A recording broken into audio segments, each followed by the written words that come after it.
Quique Setién, qui remplace Ernesto Valverde sur le banc touche du Barça, est-il l'homme de la situation?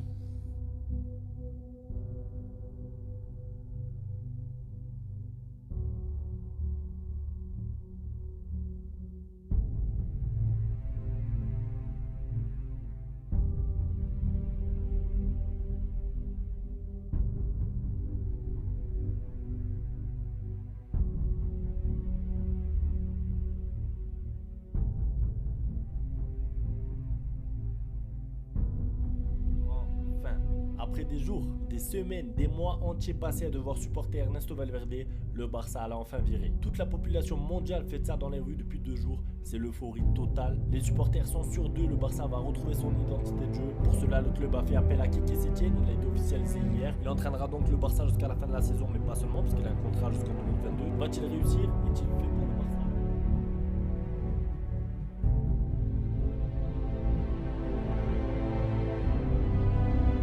1-0 pour le Barça, à 10 contre 11 à la fin du match, avec Quique Setién, nouveau coach du Barça, nouvelle philosophie de jeu. Qu'est-ce que ce match nous explique après ce match? Bon, j'étais vraiment attentif à ce match.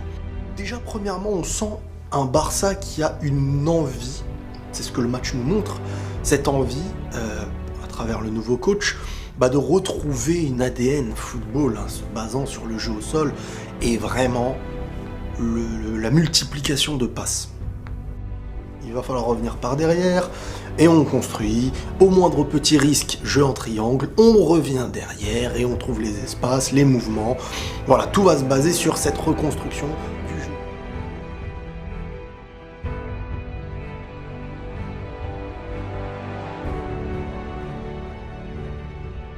Le Betis termine 6ème, se qualifie pour l'Europa League, ce qui ne lui était pas arrivé depuis 2013. Quique Setién devient un nom mainstream, en tout cas en Espagne. Et si sa deuxième saison n'est pas tout à fait à la hauteur des attentes, c'est sans doute parce qu'il en a créé de nouvelles. Reste donc une question à trancher, et c'est celle qui nous intéresse aujourd'hui. Est-il le bon choix pour le Barça? Alors à première vue, il semble y avoir au moins une promesse de compatibilité. Dans une époque où les gens disent qu'il faut courir, travailler, lutter, je demande à mes joueurs de penser. Je comprends le football à travers le ballon. Tu deviens footballeur parce que tu aimes le ballon, pas pour courir derrière. L'enfant veut le ballon. C'est quand j'ai vu jouer le Barça de Cruyff que j'ai commencé à comprendre comment fonctionnaient vraiment les choses. J'ai beaucoup appris avec eux. Mon modèle repose sur la conservation du ballon.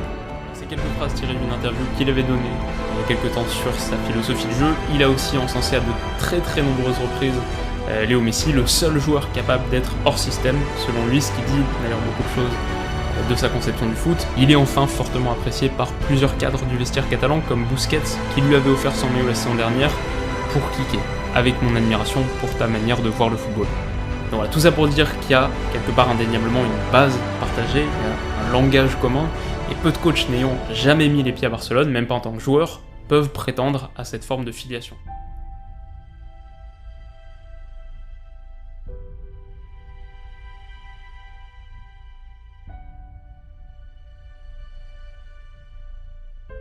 Premier, c'est qu'il est adapté à la philosophie. Un gros point pour moi, c'est que cette fois-ci, le Barça a recruté un entraîneur qui correspond à 100% à la philosophie du club. Il a toujours aimé avoir la possession de balle, il a révélé à plusieurs reprises qu'il s'inspire de Cruyff, l'un des fondateurs de cette philosophie. Et ce qui est sûr, c'est qu'avec lui, on va pas s'ennuyer. La preuve, il a réussi à faire du beau jeu avec des équipes, on va dire, moyennes, dans des clubs modestes comme Las Palmas et le Betis Séville. Enfin, c'était des joueurs assez bons, mais pas du top niveau comme ceux du Barça par exemple. Point numéro 2, il est travailleur et c'est pour moi l'un des points les plus importants. Fini les vacances, le Barça va de nouveau travailler, je parle à l'entraînement déjà, l'intensité. On dit qu'une équipe joue comme elle s'entraîne. Si les joueurs ne mettent pas d'intensité à l'entraînement, c'est dur d'arriver en match en mode déterminé. Autre chose, fini les 3-4 jours de repos après une défaite, les passes droits pour les cadres. L'équipe va retrouver un sérieux. Valverde était l'entraîneur qui accordait le plus de jours de congé à ses joueurs. Tout ça, c'est terminé.